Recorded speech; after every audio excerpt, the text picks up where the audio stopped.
ਵਾਹਿਗੁਰੂ ਜੀ ਕਾ ਖਾਲਸਾ ਵਾਹਿਗੁਰੂ ਜੀ ਕੀ ਫਤਿਹ। ਗੁਰੂ ਰੂਪ ਗੁਰੂ ਪਿਆਰੀ ਸਾਧ ਸੰਗਤ ਜੀਓ, ਰੋਜ਼ਾਨਾ ਚੱਲ ਰਹੀ ਅਚਰਜ ਕਥਾ ਵਿਚਾਰ ਗੁਰਮਤ ਕਲਾਸ ਦੇ ਅੰਦਰ ਪਾਵਨ ਬਾਣੀ ਆਸਾ ਕੀ ਵਾਰ ਨੂੰ ਵਿਚਾਰਨ ਅਤੇ ਸਮਝਣ ਵਾਸਤੇ ਆਈਆਂ ਆਪ ਸਮੂਹ ਸੰਗਤਾਂ ਦਾ ਧੰਨਵਾਦ ਹੈ। ਜੀਓ ਆਇਆਂ ਆਖਦੇ ਹਾਂ। ਆਓ ਅੱਜ ਦੀ ਵਿਚਾਰ ਨਾਲ ਜੁੜਨਾ ਕਰੀਏ। ਮਹੱਲਾ ਪਹਿਲਾ। ਨਾਨਕ ਨਿਰਭਉ ਨਿਰੰਕਾਰ, ਹੋਰ ਕੇਤੇ ਰਾਮ ਰਵਾਲ। ਕੇਤੀਆਂ ਕੰਨ ਕਹਾਣੀਆਂ, ਕੇਤੇ ਵੇਦ ਵਿਚਾਰ। ਇਸ ਪਾਵਨ ਪਵਿੱਤਰ ਸ਼ਲੋਕ ਵਿੱਚ ਪਹਿਲੇ ਪਾਤਸ਼ਾਹ ਬਚਨ ਕਰਦੇ ਨੇ ਕਿ ਜਿਹੜਾ ਨਿਰੰਕਾਰ ਹੈ ਉਹ ਨਿਰਭਉ ਹੈ। ਕਿਉਂਕਿ ਕੱਲ ਜਿਹੜਾ ਅਸੀਂ ਸ਼ਲੋਕ ਵਿਚਾਰਿਆ ਸੀ ਉਹਦੀ ਸਮਾਪਤੀ ਇੱਥੇ ਹੀ ਹੋਈ ਹੈ। ਸਗਲਿਆਂ ਭਉ ਲਿਖਿਆ ਸਿਰਲੇਖ, ਨਾਨਕ ਨਿਰਭਉ ਨਿਰੰਕਾਰ ਸੱਚ ਏਕ। ਜਿਹੜਾ ਏਕ ਹੈ ਨਾ, ਇੱਕ ਹੈ ਜਿਹੜਾ ਸਰਬ ਸ਼ਕਤੀਮਾਨ, ਸਰਬ ਕਲਾ ਸਮਰੱਥ, ਸਰਬ ਗੁਣ ਸੰਪੰਨ, ਸਰਬ ਸੁਖ ਸੰਪੰਨ, ਸਰਬ ਕਲਾ ਗਿਆਤਾ, ਉਹ ਇੱਕੋ ਹੀ ਆ। ਉਹ ਸ਼ਕਤੀ ਇੱਕੋ ਹੀ ਹੈ, ਉਹੀ ਨਿਰਭਉ ਹੈ। ਨਿਰਭਉ ਵੀ ਉਹੀ ਹੈ ਤੇ ਨਿਰੰਕਾਰ ਵੀ ਉਹੀ ਹੈ। ਉਹ ਤੋਂ ਬਿਨਾ ਦੂਸਰਾ ਕੋਈ ਵੀ, ਭਾਵੇਂ ਉਹ ਮਨੁੱਖ ਹੈ, ਭਾਵੇਂ ਕੋਈ ਵਸਤੂ ਹੈ, ਕੋਈ ਪਦਾਰਥ ਹੈ, ਕੋਈ ਸ਼ਕਤੀ ਹੈ, ਉਹ ਨਿਰਭਉ ਨਿਰੰਕਾਰ ਨਹੀਂ ਹੋ ਸਕਦੀ। ਨਾਨਕ ਇਹ ਗੱਲ ਕਹਿ ਰਹੇ ਨੇ। ਨਾਨਕ ਨੂੰ ਨਿਰੰਕਾਰ ਨਹੀਂ ਬਣਾਉਣਾ, ਕਿਉਂਕਿ ਜਿਸ ਨੂੰ ਨਾਨਕ ਨਿਰੰਕਾਰ ਕਹਿ ਰਹੇ ਹਨ ਉਸ ਨਿਰੰਕਾਰ ਨਾਲ ਜੁੜਨਾ ਹੈ, ਉਹਨੂੰ ਸਮਝਣਾ ਸੀ, ਉਹਨੂੰ ਜਾਣਨਾ ਸੀ। ਅਸੀਂ ਨਾਨਕ ਨੂੰ ਹੀ ਨਿਰੰਕਾਰ ਬਣਾ ਲਿਆ, ਧੰਨ ਗੁਰੂ ਨਾਨਕ ਤੋਂ ਹੀ ਨਿਰੰਕਾਰ। ਇਹ ਹੁੰਦਾ ਪ੍ਰਚਾਰ ਦੀ ਹੱਦ ਦਰਜੇ ਦੀ ਗਿਰਾਵਟ। ਸਿੱਖੀ ਦੇ ਪ੍ਰਚਾਰ ਦੀ ਗਿਰਾਵਟ ਹੈ ਵੀ ਜਿਹੜਾ ਬੰਦਾ ਰੱਬ ਦੀ ਸਿਫਤ ਕਰ ਰਿਹਾ ਹੈ, ਉਹਦੇ ਗੁਣ ਬਿਆਨ ਕਰ ਰਿਹਾ, ਉਹੀ ਅਸੀਂ ਉਹਨੂੰ ਇਹ ਕਹਿਣ ਲੱਗ ਜਾਈਏ ਵੀ ਰੱਬ ਨੂੰ ਛੱਡ ਦਈਏ, ਉਸ ਸ਼ਕਤੀ ਨੂੰ ਛੱਡ ਕੇ ਉਹਨੂੰ ਇਹ ਬਣਾ ਦੇ ਵੀ ਤੂੰ ਹੀ ਠੀਕ ਹੈ ਸਾਡੇ ਲਈ। ਕੱਲ ਵੀ ਬੇਨਤੀ ਕੀਤੀ ਸੀ, ਜਪਜੀ ਸਾਹਿਬ ਚ ਰੋਜ਼ ਪੜ੍ਹਦੇ ਹੋ, ਜੋ ਤੁਧ ਭਾਵੈ ਸਾਈ ਭਲੀ ਕਾਰ, ਤੂੰ ਸਦਾ ਸਲਾਮਤ ਨਿਰੰਕਾਰ। ਜੋ ਸਦਾ ਹੋਵੇ ਤੇ ਸਲਾਮਤ ਹੋਵੇ ਉਹ ਨਿਰੰਕਾਰ ਹੀ ਹੁੰਦਾ। ਹੁਣ ਸਰੀਰ ਕਰਕੇ ਕੋਈ ਨਾ ਸਦਾ ਨਾ ਸਲਾਮਤ ਹੈ। 1469 ਤੋਂ ਪਹਿਲਾਂ ਨਾਨਕ ਦੇਵ ਜੀ ਦਾ ਸਰੀਰ ਨਹੀਂ ਹੈ ਤੇ 1539 ਤੋਂ ਬਾਅਦ ਫੇਰ ਨਹੀਂ ਹੈ, ਤੇ ਸਦਾ ਕਿਵੇਂ ਕਹਾਂਗੇ? ਹੁਣ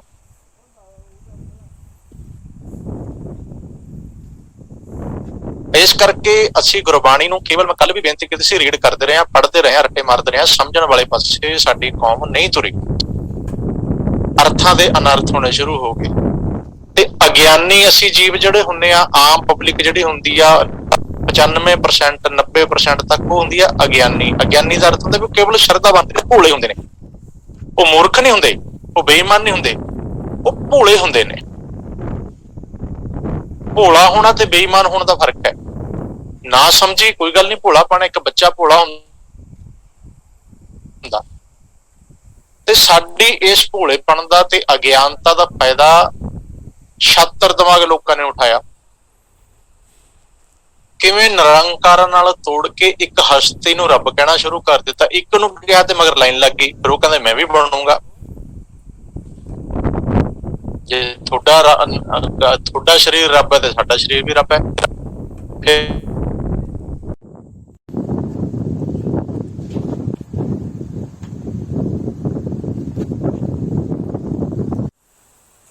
ਹੈਲਪ ਕਰਨ ਵਾਲਾ ਰੱਬ ਨਹੀਂ ਹੁੰਦਾ।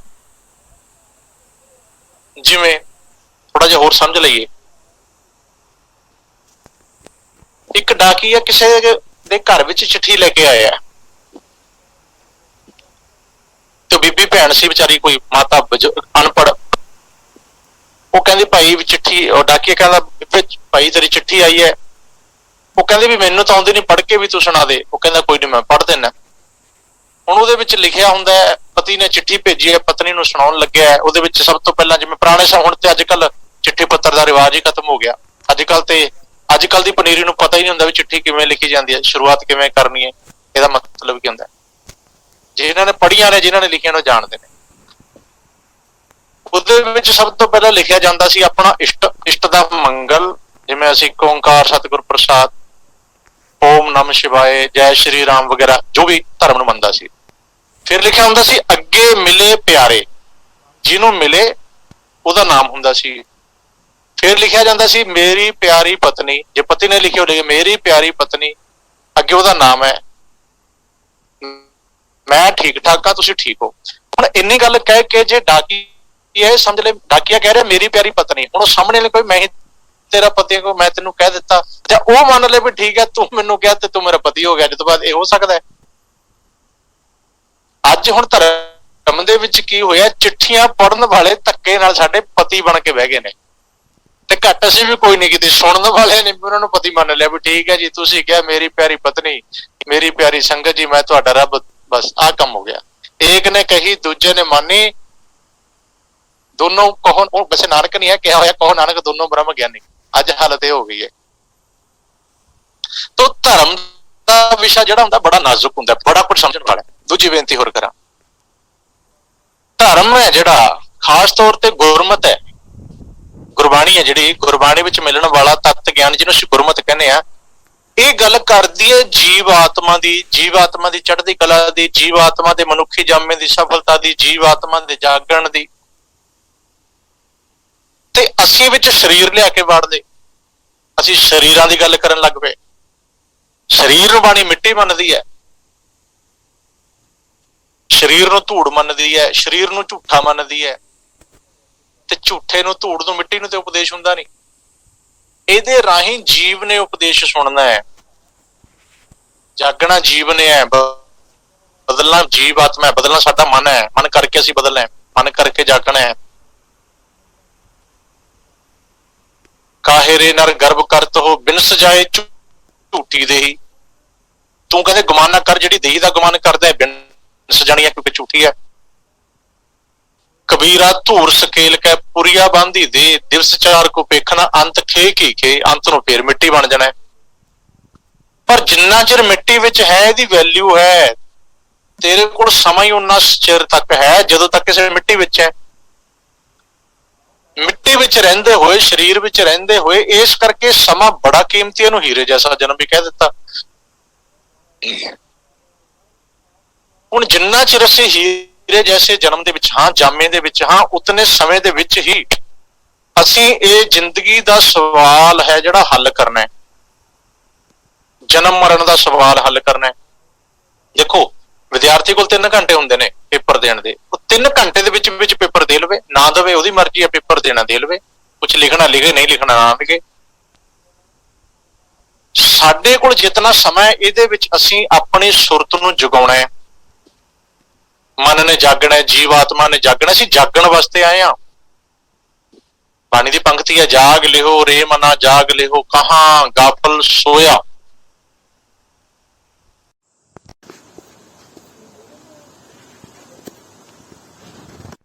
ਫਿਰ ਹੋਰ ਕੰਮਾਂ ਨੂੰ ਟਾਈਮ ਹੀ ਨਹੀਂ ਤੁਹਾਨੂੰ ਲੱਗਣਾ, ਫਿਰ ਤੁਸੀਂ ਵਾਕਈ ਕਹੋਗੇ ਬਾਕੀ ਇਹ ਟਾਈਮ ਬਹੁਤ ਘੱਟ ਹੈ। ਹਾਂਜੀ ਹਾਂਜੀ ਹੀਰਾ ਚਾਵਲਾ ਜੀ, ਪੇਪਰ ਤੇ ਉਹਨੇ ਲੈ ਹੀ ਲੈਣਾ ਜੇ 3 ਘੰਟੇ ਬਾਅਦ ਪੇਪਰ ਲੈ ਲਿਆ ਜਾਂਦਾ। ਜੇ ਸਰੀਰ ਨੂੰ 30 ਸਾਲ ਮਿਲਿਆ, 30 ਸਾਲ ਬਾਅਦ ਸਰੀਰ ਲੈ ਲੈਣਾ ਹੈ। ਜਿਹਨੂੰ ਜਿੰਨਾ ਸਮਾਂ ਮਿਲਿਆ ਉਨੇ ਸਮੇਂ ਬਾਅਦ ਉਹਦਾ ਸਰੀਰ ਰੂਪੀ ਪੇਪਰ ਵਾਪਸ ਜਾਏਗਾ, ਕਰੋ ਭਾਵੇਂ ਨਾ ਕਰੋ, ਸਾਡੀ ਮਰਜ਼ੀ ਹੈ। ਹੁਣ ਇਸ ਜਿਹੜਾ ਸਾਡਾ ਆਵਾਜ਼ ਨਹੀਂ ਆ ਰਹੀ ਜੀ, ਪ੍ਰੋਪਰ ਨੈਟਵਰਕ ਚ ਆ ਕੇ ਬੋਲੋ, ਆਵਾਜ਼ ਨਹੀਂ ਆ ਰਹੀ। ਹੁਣ ਸੱਜਣ ਬੋਲ ਰਹੇ ਨੇ। ਤੋ ਹੁਣ ਦੇਖੋ ਇਹੀ ਗੱਲ ਅਸੀਂ ਸਮਝਣੀ ਹੈ। ਮੈਂ ਫੇਰ ਬੇਨਤੀ ਕਰ ਰਿਹਾ, ਹੈਲਪ ਜਿੱਥੋਂ ਮਿਲਦੀ ਹੈ ਗੁਰਬਾਣੀ ਨੂੰ ਸਮਝਣ ਦੀ, ਸੱਚ ਨੂੰ, ਤੁਹਾਨੂੰ ਸੱਚ ਕਿਤੋਂ ਵੀ ਸਮਝ ਆ ਰਹੀ ਹੈ, ਕਿਸੇ ਵੀ ਰੂਪ ਚ ਆ ਰਹੇ ਹੈ, ਉਹਨੂੰ ਗ੍ਰਹਿਣ ਕਰੋ। ਸਮਝਣਾ ਸੱਚ ਹੈ ਤੇ ਸਚਿਆਰ ਹੋਣਾ ਹੈ। ਜਿਹੜਾ ਬੰਦਾ ਮੰਨ ਲਓ ਇੱਕ ਬੰਦਾ ਸਚਿਆਰ ਹੋ ਚੁੱਕਿਆ, ਇੱਕ ਮੰਨ ਲਓ ਵੀ ਗੁਰੂ ਨਾਨਕ ਪੂਰੇ ਸਚਿਆਰ ਨੇ, ਚਲੋ ਪੁੰਨ ਦੀ ਗੱਲ ਕਰਦੇ ਆ।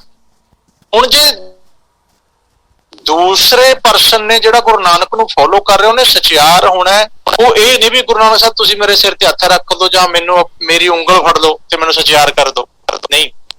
ਉਹਨੂੰ ਵੀ ਉਸ ਪ੍ਰੋਸੈਸ ਚੋਂ ਲੰਘਣਾ ਪਏਗਾ, ਉਹ ਵਿਦਿਆ ਪੜ੍ਹਨੀ ਪਏਗੀ, ਉਹੀ ਗਿਆਨ ਹਾਸਲ ਕਰਨਾ ਪਏਗਾ, ਵੈਸਾ ਜੀਵਨ ਵੈਸੇ ਕਰਮ ਬਣਾਉਣੇ ਪੈਣਗੇ ਜੈਸਾ ਗੁਰੂ ਨਾਨਕ ਦਾ ਹੈ। ਜਿੰਨਾ ਗਿਆਨ ਗੁਰੂ ਨਾਨਕ ਨੇ ਲਿਆ ਜਾਂ ਉਹਨਾਂ ਕੋਲ ਹੈ, ਉਹਨਾਂ ਲੈਣਾ ਜਿਹਨੂੰ 7 ਸਾਲ ਲੱਗੇ। ਜੇ ਹੱਥ ਫੜਨ ਵਾਲੀ, ਸਿਰ ਤੇ ਹੱਥ ਰੱਖਣ ਵਾਲੀ, ਉਂਗਲੀਆਂ ਫੜਨ ਵਾਲੀ, ਚਰਨ ਧੂੜ ਨਾਲ, ਜਾਂ ਜਿਵੇਂ ਸਾਡੀਆਂ ਕਹਾਣੀਆਂ ਸਟੋਰੀਆਂ 'ਚ ਚੱਲਦਾ ਏਦਾਂ ਗੱਲ ਬਣਦੀ ਹੁੰਦੀ, ਫਿਰ 7 ਸਾਲ ਲਾਉਣ ਦੀ ਲੋੜ ਹੀ ਨਹੀਂ ਸੀ। ਗੁਰੂ ਅਮਰਦਾਸ ਜੀ ਨੂੰ ਹੋਰ ਵੱਧ ਸਾਲ ਲੱਗੇ, 12 ਸਾਲ ਲੱਗੇ। ਇਹਨਾਂ 7 ਸਾਲਾਂ 'ਚ, 12 ਸਾਲਾਂ ਜਾਂ ਜਿਸਨੂੰ ਜਿੰਨਾ ਸਮਾਂ ਮਿਲਿਆ, ਉਹਨਾਂ ਨੇ ਉਹੀ ਤੱਤ ਗਿਆਨ, ਪੁਰਾਤਨ ਜਿਹੜੀ ਮਨ ਦੀ ਪੁਰਾਤਨ ਕਰਮਕਾਂਡੀ ਸੋਚ ਸੀ ਜਾਂ ਅਗਿਆਨਤਾ ਸੀ, ਉਹ ਦੂਰ ਕੀਤੀ ਹੈ। ਸੱਚ ਨੂੰ ਸਮਝੇ ਤੇ ਸਚਿਆਰ ਹੋ ਗਏ, ਸੱਚ ਨੂੰ ਜਾਣ ਕੇ। ਉਹ ਫਿਰ ਉਹਨਾਂ ਨੇ ਕਿਹਾ ਵਾਕਈ ਨਿਰੰਕਾਰ ਸਭ ਨੂੰ ਪਤਾ ਲੱਗ ਗਿਆ ਵੀ ਇੱਕ ਹੈ। ਉਹ ਫਿਰ ਨਿਰੰਕਾਰ ਨੂੰ ਹੀ ਮੰਨਦੇ ਰਹੇ, ਨਿਰਭਉ ਨੂੰ ਮੰਨਣ ਲੱਗੇ। ਫਿਰ ਨਿਰਭਉ ਦੇ ਗੁਣ ਗਾਇਨ ਕੀ ਹੋਏ ਨੇ ਗੁਰਬਾਣੀ ਦੇ ਵਿੱਚ। ਤੋ ਇਸ ਕਰਕੇ ਹੁਣ ਇੱਥੇ ਉਹੀ ਗੱਲ ਮਹਾਰਾਜ ਕਹਿ ਰਹੇ ਨੇ, ਨਾਨਕ ਕਹਿਣ ਵਾਲੇ ਨਾਨਕ ਕਹਿ ਰਹੇ ਨੇ, ਨਾਨਕ ਹੇ ਨਾਨਕ ਨਿਰਭਉ ਨਿਰੰਕਾਰ ਹੋਰ ਕੀਤੇ ਰਾਮ ਰਵਾਲ। ਹੁਣ ਹੋਰ ਕੀਤੇ ਦਾ ਅਰਥ ਸਮਝ ਰਹੇ? ਹੋਰ ਕਿੰਨੇ? ਹੋਰ ਕਈ, ਬਹੁਤ ਸਾਰੇ। ਰਾਮ ਰਵਾਲ, ਰਾਮ ਦੇ ਔਂਕੜ ਨਹੀਂ ਹੈ ਮਾਂ ਨੂੰ, ਇਹਦਾ ਅਰਥ ਹੋ ਗਿਆ ਬਹੁਤੇ ਰਾਮ, ਬਹੁਤੇ ਰਾਮ। ਕਿਉਂਕਿ ਹਿੰਦੁਸਤਾਨ ਵਿੱਚ ਰਾਮ ਚੰਦਰ ਜਿਹੜੇ ਆਪਣੇ ਸ਼੍ਰੀ ਦਸ਼ਰਥ ਜੀ ਦੇ ਪੁੱਤਰ ਨੇ, ਸ਼੍ਰੀ ਰਾਮਚੰਦਰ ਜੀ, ਜਿਨ੍ਹਾਂ ਨੂੰ ਤ੍ਰੇਤੇ ਦੇ ਅਵਤਾਰ ਮੰਨਿਆ ਜਾਂਦਾ ਹੈ। ਹਾਲਾਂਕਿ ਚਲੋ ਮੰਨਦੇ ਆ ਵੀ ਉਹ ਇੱਕ ਰਾਜੇ ਸੀ, ਪਰ ਚਲੋ ਇੱਕ ਧਰਮੀ ਰਾਜੇ ਸੀ, ਇੱਕ ਮਰਿਆਦਾ ਪੁਰਸ਼ੋਤਮ ਸੀ। ਉਸ ਵੇਲੇ ਇਹ ਹੋਣਾ ਹੀ ਬਹੁਤ ਵੱਡੀ ਗੱਲ ਸੀ। ਪੁਰਾਣੇ ਸਮਿਆਂ ਦੇ ਵਿੱਚ ਨਾ ਇਹ ਗੱਲਾਂ ਸਾਨੂੰ ਬਹੁਤ ਗੱਲਾਂ ਵਿਸਰ ਗਈਆਂ, ਜਾਂ ਹੌਲੀ ਹੌਲੀ ਇਹ ਗੱਲਾਂ ਪ੍ਰਚਾਰਨੀਆਂ ਛੱਡ ਦਿੱਤੀਆਂ ਗਈਆਂ। ਇੱਕ ਜਿਹੜਾ ਚੰਗਾ ਰਾਜਾ ਹੁੰਦਾ ਸੀ ਨਾ, ਚੰਗਾ ਵਧੀਆ ਰਾਜਾ, ਜਿਹੜਾ ਜਿਹਦਾ ਰਾਜ ਭਾਗ ਬਹੁਤ ਸੋਹਣਾ ਹੁੰਦਾ ਸੀ, ਜਿਹੜਾ ਹਰੇਕ ਨਾਲ ਇਨਸਾਨ ਨਿਆਂ ਕਰਦਾ ਸੀ, ਹਰੇਕ ਦੀ ਮਦਦ ਕਰਦਾ ਸੀ, ਭਲਾ ਰਾਜਾ ਹੁੰਦਾ ਸੀ, ਉਹਨੂੰ ਲੋਕੀ ਭਗਵਾਨ ਕਿਹਾ ਕਰਦੇ ਸਨ। ਬਈ ਤੂੰ ਤਾਂ ਵਾਕਈ ਤੂੰ ਤਾਂ ਭਗਵਾਨ ਹੈ, ਤੂੰ ਤਾਂ ਇੰਨਾ ਵਧੀਆ ਰਾਜ ਚਲਾ ਰਿਹਾ। ਭਗਵਾਨ ਹੁੰਦਾ ਨਹੀਂ ਸੀ, ਉਹਨੂੰ ਸਤਿਕਾਰ ਵਜੋਂ ਭਗਵਾਨ ਕਿਹਾ ਕਰਦੇ ਸਨ। ਵੀ ਇਹ ਤਾਂ ਜੀ ਰੱਬ ਹੈ, ਜਾਂ ਰੱਬ ਦਾ ਰੂਪ ਹੈ ਜੀ। ਆਪਾਂ ਵੀ ਅੱਜ ਕੱਲ੍ਹ ਕਹੀ ਦਿੰਦੇ ਹਾਂ, ਕੋਈ ਬੰਦਾ ਬਹੁਤ ਵਧੀਆ ਹੋਵੇ, ਗੁਣਵਾਨ ਹੋਵੇ, ਕਹਿੰਦਾ ਯਾਰ ਇਹ ਤੇ ਰੱਬ ਰੂਪ ਬੰਦਾ ਹੈ। ਗਊ ਨਾਲ ਤਸ਼ਬੀਹ ਦੇ ਦਿੰਦੇ ਆ, ਸੁਭਾਅ ਬਹੁਤ ਨਿਮਰਵਾਨ ਹੋਵੇ, ਇਹ ਤੇ ਗਊ ਹੈ। ਗਊ ਦਾ ਅਰਥ ਹੈ ਨਿਮਰਵਾਨ ਹੈ। ਨਿਮਰ ਤਾਂ ਹੁਣ ਗਊ ਥੋੜੀ ਹੁੰਦਾ ਤੇ ਬੰਦਾ ਹੀ ਹੈ। ਉਹਦੇ ਗੁਣਾਂ ਨੂੰ ਵੇਖ ਕੇ ਇੱਕ ਚੰਗੀ ਚੀਜ਼ ਨਾਲ ਤਸ਼ਬੀਹ ਦੇਣੀ। ਰਾਮਚੰਦਰ ਜੀ ਨੂੰ ਵੀ ਲੋਕੀ ਭਗਵਾਨ ਤਾਂ ਕਹਿਣ ਲੱਗੇ ਵੀ ਠੀਕ ਹੈ, ਤੁਸੀਂ ਮਰਿਆਦਾ ਪੁਰਸ਼ੋਤਮ ਹੋ। ਉਸ ਟਾਈਮ ਉਹਨਾਂ ਨੇ ਰਾਵਣ ਨਾਲ ਇੱਕ ਜੰਗ ਕੀਤਾ, ਉਹ ਜੰਗ ਵਿੱਚ ਉਹਨਾਂ ਦੀ ਜਿੱਤ ਹੋਈ ਤੇ ਦੁਨੀਆ ਉਹਨਾਂ ਨੂੰ ਇੱਕ ਚੰਗਾ ਰਾਜਾ ਭਗਵਾਨ ਮੰਨਣ ਲੱਗ ਪਈ। ਤੇ ਗੁਰਬਾਣੀ ਦੀ ਇੱਕ ਪੰਕਤੀ ਹੈ, ਕਹਿੰਦੇ ਇੱਕ ਰਾਮਚੰਦਰ ਨਹੀਂ ਹੋਰ ਬਹੁਤ ਰਾਜੇ ਹੋਏ, ਉਹਨਾਂ ਨੂੰ ਦੁਨੀਆ ਨੇ ਅਵਤਾਰ ਕਰਕੇ ਮੰਨਿਆ। ਜੋ ਧਰਤੀ ਇੱਕ ਨਹੀਂ ਹੈ, ਧਰਤੀਆਂ ਲੱਖਾਂ ਨੇ, ਕਰੋੜਾਂ ਨੇ, ਕਰੋੜ ਬ੍ਰਹਿਮੰਡ ਨੇ, ਕੋਟ ਬ੍ਰਹਿਮੰਡ ਕੋ ਠਾਕੁਰ ਸੁਆਮੀ ਸਰਬ ਜੀਆਂ ਕਾ ਦਾਤਾ ਰੇ। ਤੋ ਜਿਹੜੇ ਬ੍ਰਹਿਮੰਡ ਨੇ, ਧਰਤੀਆਂ ਨੂੰ, ਉੱਥੇ ਵੀ ਫਿਰ ਗੁਰੂ ਸਾਹਿਬ ਕਹਿੰਦੇ ਰਾਮ ਹੋਣਗੇ, ਉੱਥੇ ਕ੍ਰਿਸ਼ਨ ਵੀ ਹੋਣਗੇ, ਉੱਥੇ ਚੰਦਰਮਾ ਵੀ ਹੋਣਗੇ, ਉੱਥੇ ਸੂਰਜ ਵੀ ਹੋਣਗੇ, ਉੱਥੇ ਮਨੁੱਖ ਵੀ ਹੋਣਗੇ, ਉੱਥੇ ਬੜਾ ਕੁਛ ਹੋਊਗਾ। ਉੱਥੇ ਉਹਨਾਂ ਨੂੰ ਉਹ ਵੀ ਦਿਖ ਰਹੇ ਨੇ, ਉੱਥੇ ਉਹਨਾਂ ਦਾ ਵੀ ਗਿਆਨ ਚੱਲ ਰਿਹਾ ਅੰਦਰ। ਸਾਡੇ ਕੋਲ ਹਲੇ ਇੱਕ ਦਾ ਵੀ ਨਹੀਂ ਹੈ, ਉੱਥੇ ਕਰੋੜਾਂ ਬ੍ਰਹਿਮੰਡਾਂ ਦਾ ਗਿਆਨ ਚੱਲ ਰਿਹਾ ਹੈ। ਤਾਂ ਪਤਾ ਲੱਗਦਾ ਜਾ ਕੇ ਰਾਮ ਰਵਾਲ ਕਿਤਨੇ ਨੇ। ਕੰਨ ਪੜਨਾ, ਕੰਨ ਪੈਰ ਦੇ ਵਿੱਚ ਹਲੰਤ ਲੱਗਿਆ, ਹਾ ਛੋਟਾ ਨਿੱਕਾ ਕੰਨ। ਇਹਦਾ ਅਰਥ ਹੁਣ ਈਅਰ ਨਹੀਂ ਹੈ, ਕੰਨ, ਆਹ ਵਾਲਾ ਕੰਨ ਨਹੀਂ ਹੈ ਇਹਦਾ ਅਰਥ। ਇਹਦੀ ਗੱਲ ਨਹੀਂ ਹੋ ਰਹੀ ਕੰਨ ਦੀ ਅਰਥ। ਇੱਥੇ ਕੰਨ ਦਾ ਅਰਥ ਹੈ ਕਾਨ। ਕਾਨ ਕਹਿੰਦੇ ਨੇ ਕ੍ਰਿਸ਼ਨ ਨੂੰ। ਇੱਥੇ ਕ੍ਰਿਸ਼ਨ ਜੀ ਦੀ ਗੱਲ ਹੋ ਰਹੀ ਹੈ। ਕਹਿੰਦੇ ਕ੍ਰਿਸ਼ਨ ਜੀ ਦੀਆਂ ਕਿੰਨੀਆਂ ਕਹਾਣੀਆਂ ਤੇ ਕਿੰਨੇ ਵੇਦਾਂ ਦੀ ਵਿਚਾਰ, ਤੇ ਕਰਨ ਵਾਲੇ ਵੀ ਕਿੰਨੇ ਹੀ ਨੇ, ਉਹਨਾਂ ਦਾ ਵੀ ਅੰਤ ਕੋਈ ਨਹੀਂ। ਬੜੀਆਂ ਵਿਚਾਰਾਂ ਕਰਨ ਵਾਲੇ, ਬੜੀਆਂ ਕਹਾਣੀਆਂ ਸੁਣਾਉਣ ਵਾਲੇ, ਉਹ ਵੀ ਬਹੁਤ ਹੋਏ ਨੇ। ਦੇਖੋ ਕਹਾਣੀ ਜਿਹੜੀ ਹੈ ਨਾ, ਅਸਲ 'ਚ ਸੱਚ ਦੀ ਸੁਣਾਉਣੀ ਚਾਹੀਦੀ ਹੈ। ਕਹਾਣੀ ਹੋਵੇ ਸੱਚ ਦੀ, ਜਾਂ ਸਾਨੂੰ ਸਚਿਆਰ ਬਣਾ ਦੇਵੇ, ਉਹ ਕਹਾਣੀ ਕਰਨੀ ਚਾਹੀਦੀ ਹੈ। ਜਾਨੀ ਰੇ ਰਾਜਾ ਰਾਮ ਕੀ ਕਹਾਣੀ। ਹੁਣ ਰਾਜਾ ਰਾਮ ਕੌਣ ਹੈ? ਇੱਥੇ ਫੇਰ ਸਮੱਸਿਆ ਖੜੀ ਹੋਣੀ, ਅਸੀਂ ਹੁਣ ਫੇਰ ਕਹਿ ਦੇਣਾ ਰਾਮਚੰਦਰ ਨਹੀਂ। ਰਾਜਾ ਰਾਮ ਨਾਮ ਮੋਰਾ ਬ੍ਰਹਮ ਗਿਆਨ, ਜਿਹੜਾ ਮੇਰੇ ਅੰਤਰ ਆਤਮਾ ਨਾਲ, ਜਿਹੜੀ ਆਤਮਾ ਨਾ ਜਿਹੜਾ ਇਹਦਾ ਮੂਲ ਹੈ, ਉਹ ਰਾਜਾ ਰਾਮ ਹੈ। ਮਨ ਦਾ ਰਾਜਾ ਰਾਮ ਇਹਦੇ ਅੰਦਰ ਹੈ।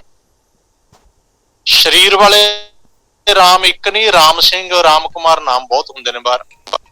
ਮਨ ਦਾ ਰਾਮ ਸਾਰਿਆਂ ਦੇ ਵਿੱਚ ਹੈ, ਜਿਹੜਾ ਅੰਦਰ ਰਾਜਾ ਰਾਮ ਹੈ ਨਾ, ਜਿਹਦੀ ਕਹਾਣੀ ਉਹਦੇ ਬਾਰੇ ਕਿਹਾ ਸਾਰਿਆਂ ਦੇ ਵਿੱਚ ਬੋਲਦਾ ਹੈ। ਜਿਹੜਾ ਰਾਮ ਸਾਰੇ ਘੱਟਾਂ 'ਚ ਬੋਲਦਾ ਹੈ, ਉਸ ਰਾਮ ਦੀ ਕਹਾਣੀ ਕਰੋ ਜੇ ਕਰਨੀ ਹੈ। ਕੀਤੀਆਂ ਕੰਨ ਕਹਾਣੀਆਂ ਕਿਤੇ ਵੇਦ ਵਿਚਾਰ। ਦਸਮ ਪਾਤਸ਼ਾਹ ਇੱਕ ਥਾਂ ਤੇ ਕਹਿੰਦੇ ਨੇ, ਕਹਿੰਦੇ ਇੱਕ ਨਹੀਂ, ਆਓ ਮੈਂ ਤੁਹਾਨੂੰ ਦੱਸਾਂ, ਜਿੱਤੈ ਰਾਮ ਹੋਏ ਸਭੈ ਅੰਤ ਮੂਏ, ਜਿੱਤੇ ਕ੍ਰਿਸ਼ਨ ਹੋਏ ਹੈ ਸਭੈ ਅੰਤ ਜੈ ਹੈ, ਜਿਤੇ ਦੇਵ ਹੋਸੀ ਸਭੈ ਅੰਤ ਜਾਸੀ, ਜਿਤੇ ਬੂਬ ਹੋਏ ਹੈ ਸਭੈ ਅੰਤ ਛੈ ਹੈ। ਜਿਤੇ ਦਾ ਅਰਥ ਹੈ ਜਿੰਨੇ ਵੀ, ਇੱਕ ਦੀ ਗੱਲ ਹੀ ਨਹੀਂ ਹੈ। ਜਿੰਨੇ ਰਾਮ ਹੋਏ, ਜਿੰਨੇ ਕ੍ਰਿਸ਼ਨ ਹੋਏ, ਜਿੰਨੇ ਦੇਵੀ ਦੇਵਤੇ ਹੋਏ, ਜਿੰਨੇ ਵੀ ਬੜੇ ਵੱਡੇ ਵੱਡੇ ਗਿਆਨੀ ਮਹਾਂਪੁਰਖ ਸਿੱਧਪੁਰ ਨਾਥ ਕੋਈ ਵੀ ਹੋਏ, ਇੱਕ ਦਿਨ ਸਾਰੇ ਅੰਤ ਨੂੰ ਸਮਾਂ ਪਾ ਕੇ ਮਿੱਟੀ ਹੋ ਗਏ, ਖਤਮ ਹੋ ਗਏ। ਭਾਵ ਕੀ ਹੈ ਉੱਥੇ ਕਹਿਣ ਦਾ, ਵੀ ਤੁਸੀਂ ਸਰੀਰਾਂ ਮਗਰ ਨਾ ਜਾ, ਸਰੀਰ ਮਿੱਟੀ ਹੋ ਜਾਂਦਾ ਹੈ। ਆਤਮਾ ਨੇ ਜਾਗਣਾ ਹੈ, ਜੋਤ ਨੇ ਜਾਗਣਾ ਹੈ, ਮਨ ਨੇ ਗਿਆਨ ਲੈਣਾ, ਮਨ ਆਪ ਜਾਗ ਜਾਏ, ਬਸ ਗੱਲ ਇੰਨੀ ਹੈ। ਕਿਤੇ ਨੱਚੇ ਮੰਗਤੇ ਗਿੜਮੁੜ ਪੂਰਾ ਤਾਲ, ਪਤਾ ਹੀ ਨਹੀਂ ਕਿੰਨੇ ਮੰਗਤੇ, ਕਰੋੜਾਂ ਦੀ ਗਿਣਤੀ ਚ ਇੱਥੇ ਤਾਲ ਪੂਰਦੇ ਖੱਪ ਗਏ, ਮਰ ਗਏ, ਸੁਆਹ ਹੋ ਗਏ, ਫਨਾ ਹੋ ਗਏ। ਕਿਤੇ ਨੱਚੇ ਮੰਗਤੇ ਗਿੜਮੁੜ ਪੂਰੇ ਤਾਲ, ਮੁੜ ਮੁੜ ਕੇ ਫੇਰ ਕਹਿੰਦੇ ਤਾਲ ਪੂਰ ਕੇ। ਇਹਦਾ ਅਰਥ ਹੈ ਵਧੀਆ ਜਿਹੜੇ ਨਿਰਤਕ ਸਨ ਨਾ, ਨਰਤਕਾਰ, ਡਾਂਸਰ, ਅੰਗਰੇਜ਼ੀ ਚ ਕਹਿ ਲਓ ਡਾਂਸਰ, ਪੁਰਾਣੇ ਸਮਿਆਂ ਚ ਮੰਗਤੇ ਨੱਚਿਆ ਕਰਦੇ ਸਨ, ਤਾਲ ਪੂਰਿਆ ਕਰਦੇ ਸਨ, ਕੋਈ ਨਾ ਕੋਈ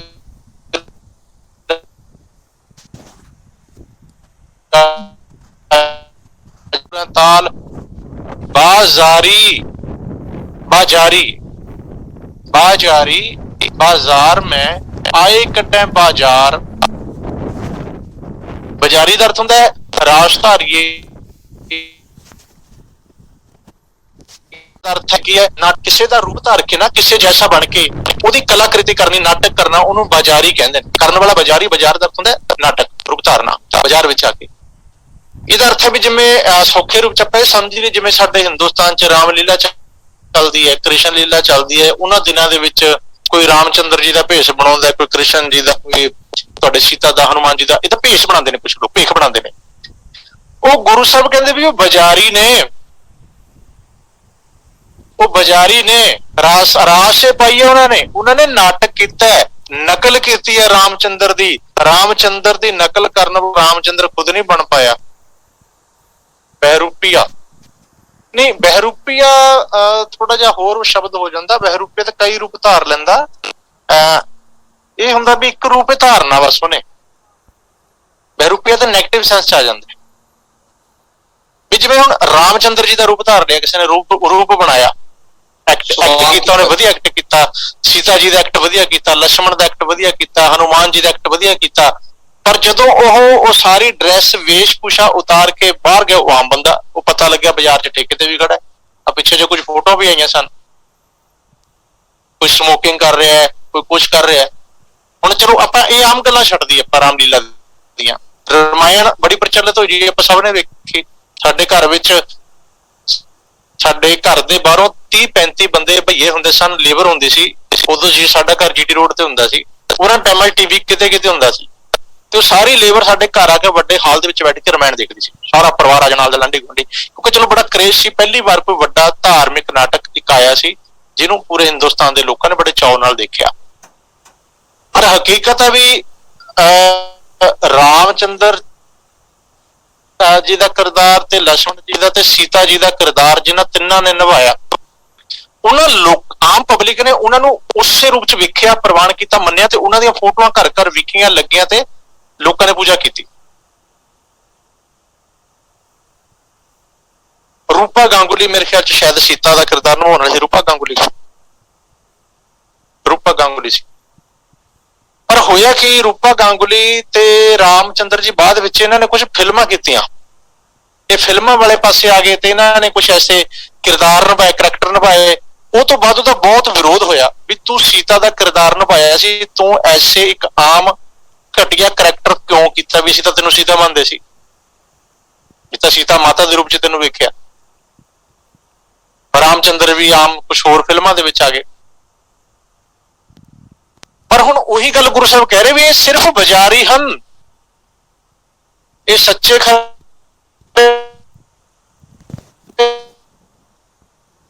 ਆਲ ਪਤਾਲ ਬੋਲਣ ਲੱਗ ਜਾਂਦੇ ਸਨ ਇਹ ਲੋਕ। ਨਾਟਕ ਚੇਟਕ ਕਰਨ ਵਾਲੇ ਆਲ ਪਤਾਲ ਦਾ ਅਰਥ ਹੁੰਦਾ ਵੀ ਉਹ ਬੋਲ ਬੋਲਣੇ, ਉਹ ਗੱਲਾਂ ਕਰਨੇ ਜਿਹਦੀ ਸਮਝੇ ਕੁਛ ਨਾ ਆਵੇ, ਜਿਹ ਚੋਂ ਕੁਛ ਪ੍ਰਾਪਤੀ ਨਾ ਹੋਵੇ। ਬੋਲੇ ਕੁਛ ਬੋਲੀ ਜਾਓ, ਅਵਾ ਤਵਾ ਬੋਲਣਾ ਸੀ ਪੰਜਾਬੀ ਚ ਕਹਿੰਦੇ ਆ।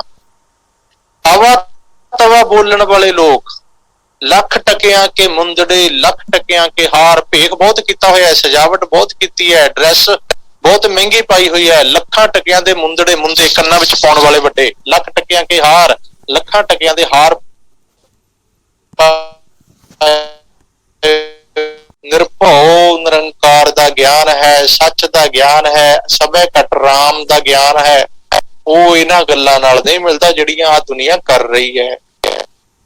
ਗਿਆਨ ਥੋੜੀ ਹੋਇਆ। ਕ੍ਰਿਸ਼ਨ ਜੀ ਦਾ ਰੂਪ ਮਹਾਭਾਰਤ ਚ ਵੀ ਧਾਰਿਆ ਸੀ, ਉਹ ਤੋਂ ਬਾਅਦ ਕਈ ਸੀਰੀਅਲ ਬਣ ਗਏ, ਕੋਈ ਕ੍ਰਿਸ਼ਨ ਥੋੜੀ ਬਣਿਆ। ਸ਼ਿਵ ਜੀ ਦੇ, ਹਨੂਮਾਨ ਦੇ ਸੀਰੀਅਲ ਚੱਲਦੇ ਨੇ, ਕੋਈ ਬੰਦਾ ਜਾਂ ਤੇ ਪੈਦਾ ਕੀਤਾ ਹੁੰਦਾ ਵੈਸਾ ਬਣਿਆ ਰੂਪ। ਸਿੱਖਾਂ ਕੋਲ ਵੀ ਨਹੀਂ ਹੈ ਐਸਾ ਕੁਛ। ਸਾਡੇ ਵਿੱਚ ਵੀ ਵੈਸਾ ਕਿਰਦਾਰ ਪਰਤ ਕੇ ਆਇਆ ਨਹੀਂ। ਨਾ ਸਾਹਿਬਜ਼ਾਦਿਆਂ ਵਾਲਾ ਕਿਰਦਾਰ ਹੈ, ਨਾ ਸ਼ਹੀਦ ਸਿੰਘਾਂ ਵਾਲਾ। ਬਹੁਤ ਘੱਟ ਰੇਅਰ ਕਿਤੇ ਇੱਕ ਅੱਧਾ ਕੋਈ ਮਰਦ ਸੂਰਮਾ ਪੈਦਾ ਹੁੰਦਾ। ਕਿਉਂ? ਕਿਉਂਕਿ ਸਾਡੇ ਕੋਲ ਗੱਲਾਂ ਬਹੁਤ ਨੇ, ਸੱਚ ਦਾ ਗਿਆਨ ਨਹੀਂ ਹੈ। ਅਗਿਆਨ ਦੇ ਨੰਨੇ ਨੂੰ ਔਂਕੜ ਲੱਗੇ, ਇਹਦਾ ਅਰਥ ਹੈ ਸ੍ਰੇਸ਼ਟ ਗਿਆਨ, ਜਿਹੜਾ ਉੱਤਮ ਹੈ। ਗਿਆਨ ਹੋਰ ਵੀ ਬਹੁਤ ਹੁੰਦੇ ਨੇ, ਗਿਆਨ ਨੈਗੇਟਿਵ ਰੂਪ ਚ ਵੀ ਆਉਂਦਾ ਹੈ, ਪਰ ਇਹ ਹੋ ਗਿਆ ਇੱਕ ਵਚਨ। ਇੱਕ ਜਿਹੜਾ ਸ੍ਰੇਸ਼ਟ ਹੈ ਨਾ, ਤਤ ਗਿਆਨ ਹੈ। ਉਹ ਜਿਹੜਾ ਗਿਆਨ ਹੈ ਨਾ, ਜੋਤ ਦਾ ਗਿਆਨ, ਆਤਮਾ ਦਾ ਗਿਆਨ, ਪਰਮੇਸ਼ਰ ਦਾ ਗਿਆਨ, ਉਹ ਗੱਲਾਂ ਨਾਲ ਨਹੀਂ ਮਿਲਦਾ। ਆਹ ਗੱਲਾਂ ਨਾਲ ਜਿਹੜੀਆਂ ਉੱਪਰ ਦੱਸੀਆਂ ਨੇ।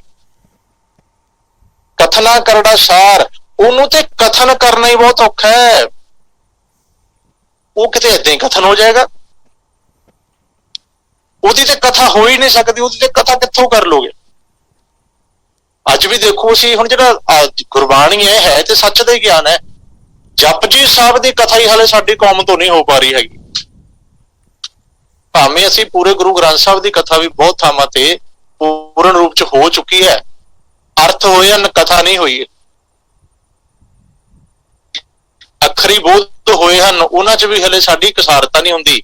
ਚਲੋ ਅਰਥ ਹੋ ਗਏ, ਵਧੀਆ ਵਧੀਆ ਅਰਥ ਹੋ ਗਏ ਹੋਣਗੇ, ਕਥਾ ਵੀ ਹੋ ਗਈ, ਦਲੀਲਾਂ ਵੀ ਬਹੁਤ ਦਿੱਤੀਆਂ ਹੋਣਗੀਆਂ, ਪਰ ਵੈਸੀ ਘਾੜਤ ਕਿਉਂ ਨਹੀਂ ਹੈ ਸਾਡੇ ਕੋਲ? ਵੈਸਾ ਗੁਰਸਿੱਖ ਕਿਉਂ ਨਹੀਂ ਜਿਹਦੀ ਗੁਰਬਾਣੀ ਗੱਲ ਕਰ ਰਹੀ ਹੈ? ਅੱਜ ਵੀ ਧਾਰਮਿਕ ਸਥਾਨਾਂ ਤੇ ਪ੍ਰਬੰਧ ਚਲਾਉਣ ਵਾਲੇ, ਸੇਵਾਵਾਂ ਨਿਭਾਉਣ ਵਾਲੇ, ਸਾਨੂੰ ਪਤਾ ਵੀ ਕਿਰਦਾਰ ਸਾਡੇ ਕੋਲ ਨਹੀਂ ਹੈ। ਸਾਡੇ ਲੜਾਈਆਂ ਝਗੜੇ ਕਲੇਸ਼ ਹੋਰ ਬੜਾ ਕੁਝ, ਉਹ ਇਸ ਗੱਲ ਦਾ ਪ੍ਰਤੱਖ ਸਬੂਤ ਵੀ ਸਾਡੇ ਕੋਲ ਹਲੇ ਸੱਚ ਦਾ ਗਿਆਨ ਨਹੀਂ ਆਇਆ। ਅਸੀਂ ਧਾਰਮਿਕ ਸਥਾਨਾਂ ਨੂੰ ਵਪਾਰਿਕ ਅਦਾਰੇ ਬਣਾ ਲਿਆ। ਬਿਜ਼ਨਸ ਉਹ ਸਾਡੇ ਬਿਜ਼ਨਸ ਬਣ ਗਏ, ਬਿਜ਼ਨਸ ਹੋਣ ਲੱਗ ਪਿਆ। ਉੱਥੇ ਹਰ ਚੀਜ਼ ਪੈਸੇ ਨਾਲ ਜੁੜ ਗਈ। ਕਮਾਲ ਦੀ ਗੱਲ ਇਹ ਹੈ, ਗੁਰੂ ਨਾਨਕ ਸਾਹਿਬ ਨੇ ਸਾਰੀ ਹਯਾਤੀ, ਸਾਰੀ ਜ਼ਿੰਦਗੀ ਪ੍ਰਚਾਰ ਕੀਤਾ। 1 ਰੁਪਈਆ ਇਨਵੈਸਟ ਨਹੀਂ ਕੀਤਾ ਪ੍ਰਚਾਰ ਵਿੱਚ, ਜਾਂ 1 ਰੁਪਈਆ ਕਿਸੇ ਤੋਂ ਕਲੈਕਸ਼ਨ ਨਹੀਂ ਕੀਤੀ। ਇਨਵੈਸਟ ਤੇ ਚਲੋ ਕਹਿ ਸਕਦੇ ਉਹਨਾਂ ਨੇ 20 ਰੁਪਈਏ ਕਰਤੇ, ਲੰਗਰ ਲਾਤਾ। ਕਲੈਕਸ਼ਨ 1 ਰੁਪਈਏ ਦੀ ਨਹੀਂ ਹੈ ਗੁਰੂ ਨਾਨਕ ਸਾਹਿਬ ਦੀ। ਉਹ ਵੀ ਇੱਕ ਥਾਂ ਤੇ ਲੰਗਰ ਲਾਇਆ, ਬਾਕੀ ਜਿੰਨੀਆਂ ਥਾਵਾਂ ਤੇ ਗਏ ਨੇ ਪ੍ਰਚਾਰ ਤੇ ਉੱਥੇ ਵੀ ਕੀਤਾ, ਲੰਗਰ ਤੇ ਉੱਥੇ ਨਹੀਂ ਲਾਇਆ, ਪ੍ਰਚਾਰ ਉੱਥੇ ਵੀ ਹੁੰਦਾ ਰਿਹਾ। ਅਸਲ 'ਚ ਸੱਚ ਦੇ ਪ੍ਰਚਾਰ ਲਈ, ਸੱਚ ਦਾ, ਗੁਰਬਾਣੀ ਦਾ ਜਿਹੜਾ ਆਤਮ ਗਿਆਨ, ਤਤ ਗਿਆਨ ਹੈ ਨਾ, ਇਹਦਾ ਪ੍ਰਚਾਰ ਮਾਇਆ ਨਾਲ ਹੋ ਹੀ ਨਹੀਂ ਸਕਦਾ। ਨਾ ਇਹਨੂੰ ਮਾਇਆ ਦੀ ਲੋੜ ਹੁੰਦੀ ਹੈ, ਪੈਸੇ ਦੀ। ਉੱਥੇ ਜਪਜੀ ਸਾਹਿਬ ਜੇ ਆਪਾਂ ਪੜ੍ਹ ਲਿਆ ਨਾ, ਅਮੁੱਲ ਗੁਣ, ਅਮੁੱਲ ਵਪਾਰ, ਅਮੁੱਲ ਵਪਾਰੀਏ, ਅਮੁੱਲ ਭੰਡਾਰ। ਇੱਥੇ ਅਮੁੱਲ ਹੈ ਖੇਡ ਸਾਰੀ, ਪੈਸੇ ਤੋਂ ਪਰੇ ਦੀ ਗੱਲ ਹੈ। ਤੇ ਜਿਹੜਾ ਹੁਣ ਇਹਦੇ ਨਾਂ ਤੇ ਪੈਸੇ ਮੰਗਣ ਲੱਗ ਜਾਏ ਤੇ ਕੀ ਹੋ ਗਿਆ? ਕਹਿੰਦੇ ਵਪਾਰ। ਪਿਆਰ ਤੇ ਖਤਮ ਹੋ ਗਿਆ, ਵਪਾਰ ਸ਼ੁਰੂ ਹੋ ਗਿਆ ਉੱਥੇ। ਹੁਣ ਸਾਡੀਆਂ ਕਮੇਟੀਆਂ, ਮਹਾਰਾਜ ਕਹਿੰਦੇ ਹੋ ਹੀ ਨਹੀਂ ਸਕਦਾ, ਵਪਾਰ ਕਰ ਰਿਹਾ, ਪ੍ਰਚਾਰ ਨਹੀਂ ਕਰ ਰਿਹਾ। ਕਿਉਂਕਿ ਇਹ ਕਥਨਾ ਕਰੜਾ ਸਾਰ, ਇਹ ਤੇ ਇੰਨਾ ਕਥਨ, ਇੰਨਾ ਕਰੜਾ ਹੈ, ਇਹਨੂੰ ਕਥਨ ਕਰਨਾ। ਸਾਰ ਦਾ ਅਰਥ ਹੁੰਦਾ ਲੋਹਾ। ਆ ਸਾਰ ਆਪਾਂ ਸਰੀਆ ਪੜ੍ਹਦੇ ਆ ਨਾ, ਸਰੀਆ ਸ਼ਬਦ ਸਾਰ ਤੋਂ ਬਣਿਆ। ਫੈਂਸੀ ਡਰੈਸਡ, ਵੀਰ ਜੀ ਨੇ, ਮਿੱਕੀ ਵੀਰ ਜੀ ਨੇ ਲਿਖ ਕੇ ਭੇਜਿਆ। ਹਾਂ ਬਿਲਕੁਲ ਸਹੀ ਹੈ ਜੀ। ਦਿਖਾਵੇ ਵਾਲੀਆਂ ਬਹੁਤ ਮਹਿੰਗੀਆਂ ਡਰੈਸਾਂ, ਫੈਂਸੀ ਡਰੈਸਾਂ। ਤੇ ਹੁਣ ਹੋਰ ਬੇਨਤੀ ਕਰਦੇ ਆ, ਫੈਂਸੀ ਤੋਂ ਯਾਦ ਆ ਗਿਆ, ਸਾਡੇ ਗੁਰਦੁਆਰੇ ਵੀ ਫੈਂਸੀ ਬਣਨ ਲੱਗ ਪਏ। ਮਿੱਕੀ ਵੀਰ ਜੀ ਨੂੰ ਪਤਾ ਹੋਣਾ, ਕਰੋੜਾਂ ਰੁਪਈਆ ਦਾ ਖਰਚਾ ਹੋ ਰਿਹਾ ਗੁਰਦੁਆਰਿਆਂ ਤੇ, ਫੈਂਸੀ ਕਰ ਰਿਹਾ ਨਾ। ਅਸੀਂ ਹੋਰ ਕੀ ਕਰ ਰਿਹਾ? ਡੈਕੋਰੇਟ ਕਰ ਰਿਹਾ ਵਧੀਆ। ਧਾਰਮਿਕ ਸਥਾਨ ਫੈਂਸੀ ਹੱਦ ਹੋ ਗਈ। ਧਾਰਮਿਕ ਸਥਾਨ ਸਭ ਤੋਂ ਸਿੰਪਲ ਚਾਹੀਦਾ, ਸਿੰਪਲ ਤੋਂ ਸਿੰਪਲ ਚਾਹੀਦਾ ਬਸ, ਕਿਉਂਕਿ ਉੱਥੇ ਬੈਠ ਕੇ ਅਸੀਂ ਸੱਚ ਦੀ ਗੱਲ ਸੁਣਨੀ ਹੈ। ਨਹੀਂ ਤੇ ਸਾਡਾ ਮਰਜੀ ਆ ਦਰਵਾਜ਼ਾ ਕਿੰਨਾ ਮਹਿੰਗਾ ਜੀ, ਪੜਦੇ ਕਿੰਨੇ ਵਧੀਆ, ਦਰੀਆਂ ਗਲੀਚੇ ਆਲੀਸ਼ਾਨ, ਹੱਥ ਹੋ ਗਈ, ਇਹੀ ਦੇਖੀ ਜਾਂਦਾ। ਸ਼ਬਦ ਕੀ ਚੱਲ ਰਿਹਾ ਪਤਾ ਹੀ ਨਹੀਂ, ਕਥਾ ਕੀ ਹੋਈ ਹੈ ਪਤਾ ਹੀ ਨਹੀਂ, ਕੀਰਤਨ ਕੀ ਹੋਇਆ, ਸਤਨਾਮ ਵਾਹਿਗੁਰੂ ਨਾ ਜੀ ਨਾ। ਕਿਸੇ ਨੂੰ ਪੁੱਛੋ ਇਹ ਸੋਹਣੀ ਹਾਲ ਹੋ ਗਿਆ।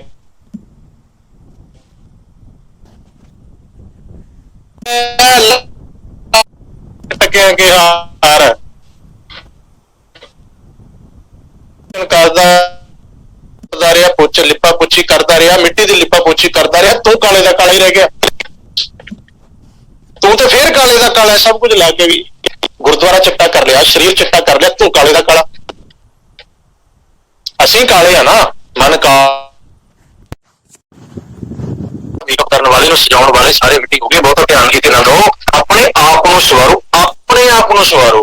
ਹੁਣ ਜਦੋਂ ਕਹਿੰਦੇ ਵੀ ਆਪਣੇ ਆਪ ਨੂੰ, ਅਗਿਆਨੀ ਬੰਦਾ, ਮੂੜ ਬੰਦਾ, ਜਿਹਨੂੰ ਪਤਾ ਹੀ ਨਹੀਂ ਹੁੰਦਾ ਵੀ ਆਪਣਾ, ਇਹਦੇ ਚ ਜੇ ਸਬਰ ਵੀ ਜਾਏ ਨਾ ਹੰਕਾਰ ਪੈਦਾ ਹੋ ਜਾਂਦਾ, ਫਿਰ ਦੂਜੇ ਨੂੰ ਬੰਦਾ ਨਹੀਂ ਸਮਝਦਾ। ਹੱਦ ਹੋ ਗਈ, ਜਿਹੜਾ ਬਹੁਤਾ ਲਿਸ਼ਕ ਪੁਸ਼ਕ ਜਾਏ ਨਾ, ਫਿਰ ਦੂਜੇ ਨੂੰ ਤੈਨੂੰ ਕੀ ਪਤਾ, ਤੈਨੂੰ ਤੇਰੇ ਚ ਕੀ ਆ, ਸਜਾਵਟ ਤਾਂ ਮੇਰੀ ਆ, ਰੂਪ ਰੰਗ ਤਾਂ ਮੇਰਾ ਨਿਖਰਿਆ ਤੇ ਮੈਂ ਫਿਰਦਾ, ਫਿਰ ਹੰਕਾਰ ਪੈਦਾ ਹੁੰਦਾ। ਪਰ ਮਹਾਰਾਜ ਕਹਿੰਦੇ ਜੋ ਮਰਜ਼ੀ ਕਰ ਲੈ, ਸੇ ਤਨ ਹੋਵੇ ਅਨਸਾਰ।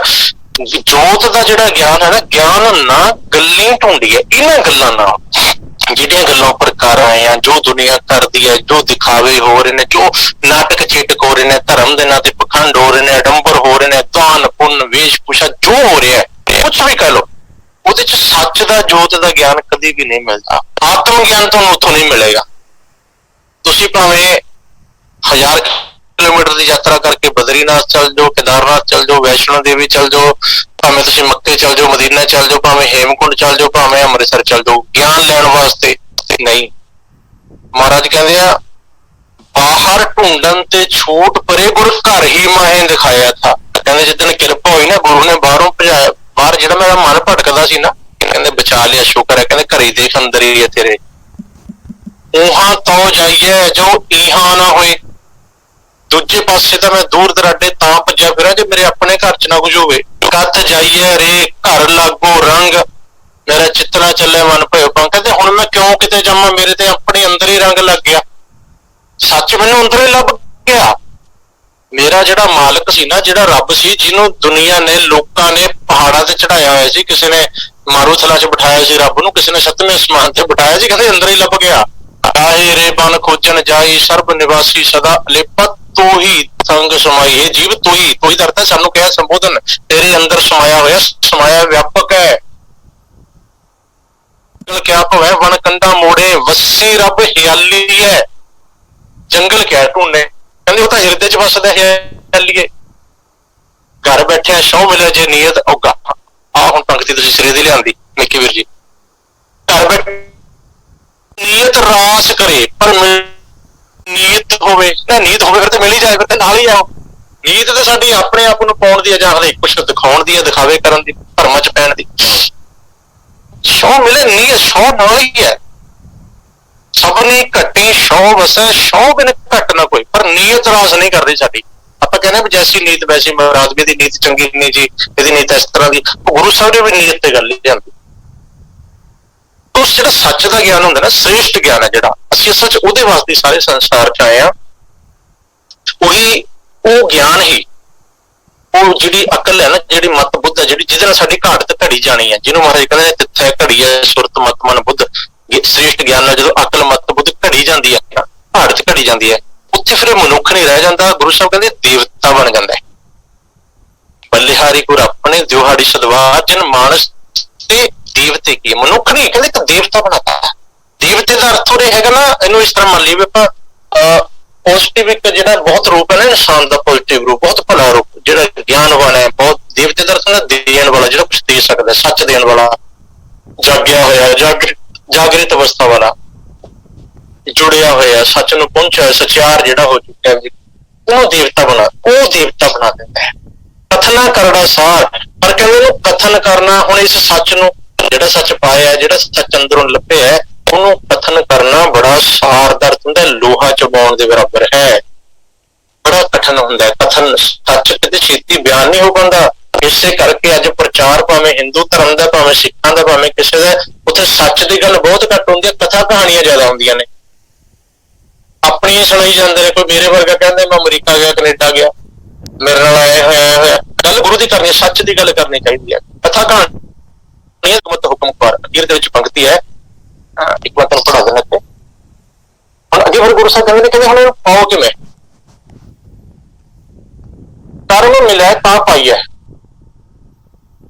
ਪੂਰ ਹਿਕਮਤ ਹੁਕਮ ਖੁਆਰ। ਹੁਣ ਜਿਹੜਾ ਸੱਚ ਹੈ ਨਾ, ਜਿਹੜਾ ਗਿਆਨ, ਜਿਹੜਾ ਗੱਲਾਂ ਨਾਲ ਨਹੀਂ ਮਿਲਦਾ, ਉਹ ਕਰਮ ਨਾਲ ਮਿਲੂਗਾ। ਹੁਣ ਫਿਰ ਧਿਆਨ ਰੱਖਿਓ, ਕਰਮ ਦਾ ਅਰਥ ਇੱਥੇ ਕੰਮ ਨਹੀਂ ਹੈ। ਕਰਮ ਦਾ ਅਰਥ ਇੱਥੇ ਲੇਖ ਜਾਂ ਭਾਗ ਵੀ ਨਹੀਂ ਹੈ। ਇਹ ਕਰਮ ਫਾਰਸੀ ਵਾਲਾ ਹੈ। ਦੋ ਭਾਸ਼ਾ 'ਚ ਕਰਮ ਸ਼ਬਦ ਵਰਤਿਆ ਜਾਂਦਾ ਹੈ, ਹਿੰਦੀ, ਸੰਸਕ੍ਰਿਤ ਵਿੱਚ ਤੇ ਫਾਰਸੀ ਵਿੱਚ। ਫਾਰਸੀ ਵਿੱਚੋਂ ਅਰਥ ਆਏਗਾ ਕਿਰਪਾ, ਗ੍ਰੇਸ, ਬਖਸ਼ਿਸ਼, ਰਹਿਮਤ। ਜਦੋਂ ਸੰਸਕ੍ਰਿਤ ਵਾਲਾ ਸੈਕਿੰਡ ਵਰਤਾਂਗੇ, ਉਹਦਾ ਅਰਥ ਹੁੰਦਾ ਹੈ ਕਰਮ, ਕੰਮ। ਮੇਰੇ ਲੇਖ, ਮੇਰੇ ਭਾਗ। ਮੈਂ ਅਸੀਂ ਕਹਿੰਦੇ ਇਹਦੇ ਕਰਮਾਂ ਵਿੱਚ ਕੁਝ ਨਹੀਂ, ਇਹਦੇ ਲੇਖਾਂ ਵਿੱਚ ਨਹੀਂ, ਇਹਦੇ ਭਾਗਾਂ ਵਿੱਚ ਨਹੀਂ। ਜਿਹਨੇ ਕਿਹੜਾ ਕਰਮ ਕੀਤਾ, ਇਹਦੇ ਕਰਮ ਮਾੜੇ ਨੇ, ਕਰਮ ਚੰਗੇ ਨੇ।